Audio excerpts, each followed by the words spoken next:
এবং যখন একজন কমপ্লেনেন্ট, যাকে আমরা আইনের ভাষায় বাদী বলি, উনি যখন নিয়ে আসেন তখন আমাদের উপরে এটা, আমাদের আইনে এটা ইটস এ কম্পালশন, আমরা এর বাইরে যেতে পারি না। ওইটা আমাদেরকে পুলিশকে মামলা হিসেবে রুজু করতে হয়। এবং এখানে ইট ডাজন্ট ম্যাটার যে এটা সত্য না মিথ্যা, এই যাচাই করার আমার কোনো সুযোগ নেই। উনি অভিযোগ যেটা দেন সেটা আমাকে এক্স্যাক্টলি ওইটাই মামলা হিসেবে নিয়ে নিতে হয়।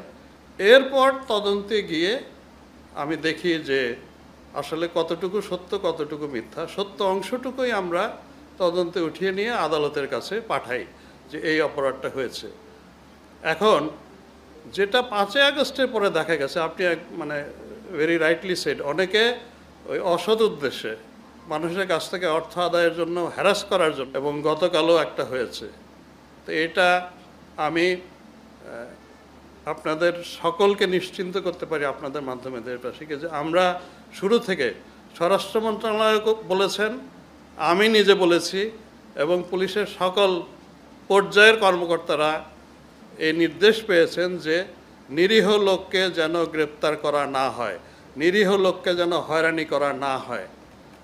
তদন্তে শুধুমাত্র যার বিরুদ্ধে দায়ভাগ পাওয়া যাবে তার বেলাতেই আমরা ওয়ারেন্ট অফ অ্যারেস্ট চাইব, তাকেই আমরা শুধু গ্রেফতারের কার্যক্রম করব, তার বেলায় নিব।